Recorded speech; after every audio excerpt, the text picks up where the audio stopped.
Selamat siang Pak Geri selaku dosen mata kuliah bangunan lepas pantai dan juga untuk teman-teman yang menyaksikan presentasi saya. Perkenalkan nama saya Stefanus Bagas. Saya ingin mempresentasikan tentang single point mooring sebagai bahan penilaian ujian akhir semester mata kuliah bangunan lepas pantai.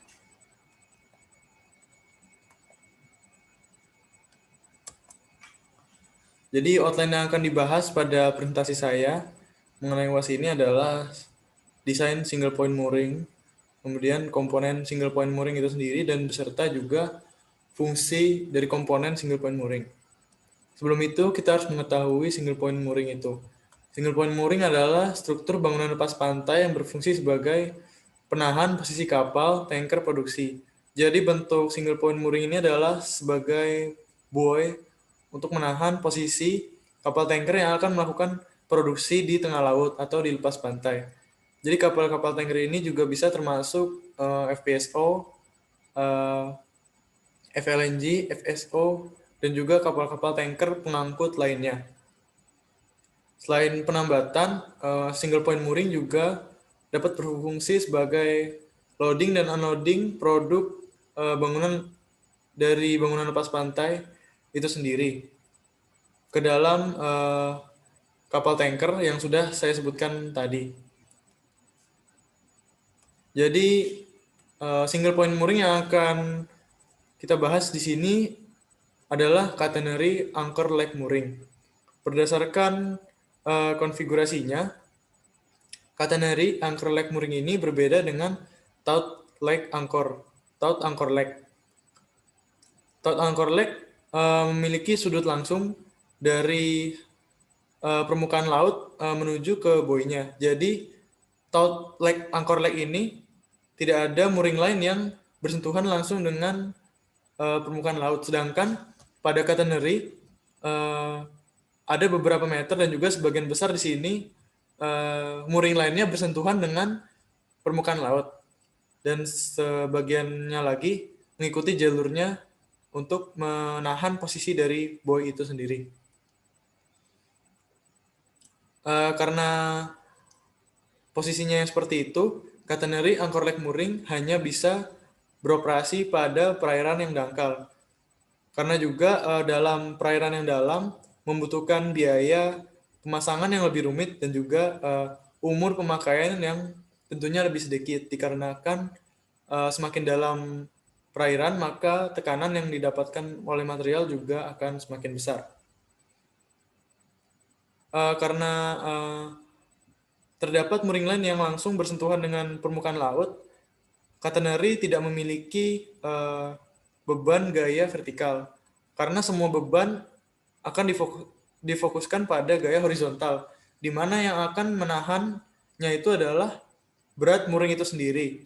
Jadi berat mooring itu akan melawan gaya horizontal dari perubahan gaya pada single point mooring, pada buoy-nya yang di atas ini. Untuk mengembalikan gayanya menggunakan berat mooring itu sendiri sebagai restoring force-nya. Karena konfigurasinya seperti ini, panjang mooring chain juga harus melebihi kedalaman laut. Karena semakin panjang semakin panjang mooring chain, tegangan yang berguna untuk menahan buoy-nya jadi semakin besar, dan juga semakin panjang akan semakin bagus karena semakin berat di situ. Namun juga harus diperhatikan faktor ekonomisnya. Berikut ini adalah desain catenary yang akan dibahas. Jadi nama dari catenary anchor system ini adalah SPM Okta 3. Bentuk lambungnya memiliki bentuk segi 8 dengan center well dan skirt. Diameter center well-nya adalah 5,5 meter dengan ukuran lambung terluarnya diameternya yaitu 14 meter, dan tinggi geladak utama yaitu 5 meter. Draft desainnya adalah 3,25 meter. Total berat dari single point catenary ini adalah 279 ton. Seperti yang sudah dibilang tadi, catenary hanya beroperasi pada perairan dangkal, yaitu di sini adalah 35 meter. Material lambung yang dipakai adalah AH36. Tipe baja ini biasanya digunakan juga untuk pembuatan kapal. Produk yang dapat dilakukan untuk loading dan unloading pada SPM ini adalah crude oil dan juga gas. Anchor leg yang dipakai berjumlah 8. Karena berjumlah 8, maka sudut antar anchor leg adalah 45 derajat. Menggunakan rantai studdless, yaitu rantai tanpa palang, dan juga ukurannya 95 mm R4. Breaking load yang dimiliki adalah 918 ton, di mana breaking load ini cukup besar untuk menahan kapal-kapal tanker yang berkapasitas besar. Ukuran ini juga sangat jauh lebih besar dibanding dengan bollard pull tugboat yang kira-kira maksimal hanya sampai 100 ton. Untuk desain dari umur SPM Okta 3 itu sendiri adalah 30 tahun. Ini adalah model dari desain SPM Okta 3 yang memiliki mooringnya bersifat catenary. Di sini adalah struktur skirtnya yang ini berfungsi sebagai penahan gaya dari rolling dan juga pitching. Dan ini ada perbedaan desain draft, yang putih untuk di bawah air, yang merah untuk di atasnya. Dan di sini ada main ladder yang digunakan untuk naik turun orang menuju main platformnya di sini. Dan kemudian di sini ada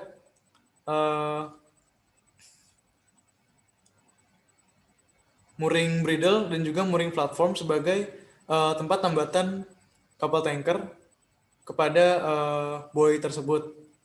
Dan sini ada pipa untuk menyalurkan floating hose untuk kegiatan loading dan unloading hasil bumi menuju kapal tanker. Selanjutnya saya akan membahas tentang komponen catenary anchor leg mooring yang pada umumnya digunakan.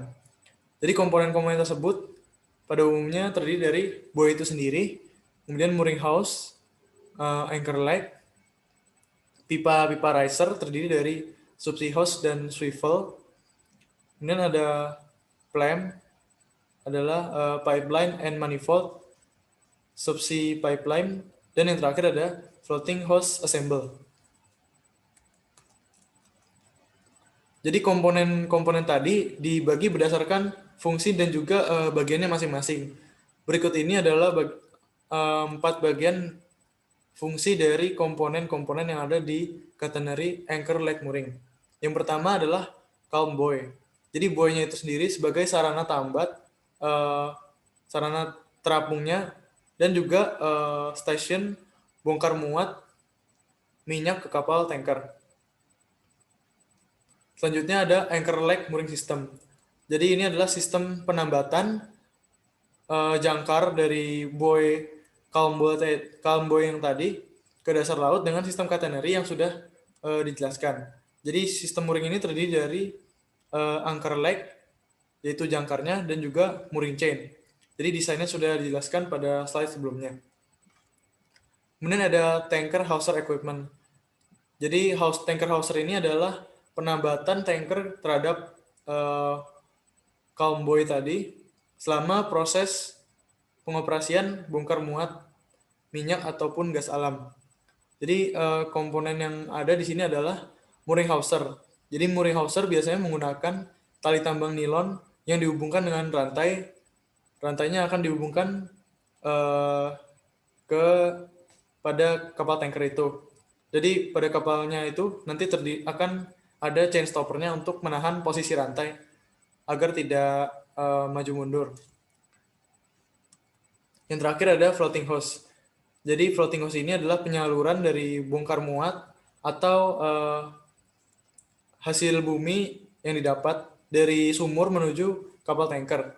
Jadi sebelum menuju ke kapal tanker, minyak akan disalurkan menuju ke buoy tersebut melalui subsea pipeline. Kemudian minyak akan melewati, fluida tersebut akan melewati plam, yaitu pipeline and manifold, yaitu sebagai manifold atau penyaluran sebelum memasuki buoy. Selanjutnya, fluida akan melewati pipa-pipa riser. Pipa riser ini berbentuk elastis dan juga di atasnya akan terdapat swivel sebagai penghubung antara pipa atau selang riser yang elastis tadi terhadap single point mooring, yaitu buoy-nya itu sendiri. Setelah melewati single point mooring, fluida akan melewati floating hose assemble, yaitu adalah saluran yang akan menyalurkan fluida dari buoy menuju ke kapal tanker. Jadi saluran itu terdiri dari beberapa lapisan untuk mencegah selangnya tersebut pecah dan mengakibatkan minyak akan mengotori lingkungan laut. Berikut ini adalah sistem dari gambaran dari sistem catenary anchor leg mooring. Jadi fluida akan dialirkan dari sumur menuju subsea pipeline dan akan melewati PLAM, itu pipeline and manifold ini sebelum melalui pipa-pipa riser dan akan dikirim melalui calm buoy menuju ke kapal tanker melalui floating hose string. Floating hose ini nanti juga akan menjadi assemble dengan beberapa perangkat lainnya. Di sini juga dapat dilihat struktur dari catenary memiliki mooring yang menempel langsung pada dasar laut. Berikut ini adalah referensi saya, diambil dari tesis prosedur pengajian teknologi pada SPM, menggunakan metode teknologi qualification dan juga beberapa referensi lainnya. Akhir kata, saya mengucapkan terima kasih. Mohon maaf bila ada salah penyampaian atau salah kata.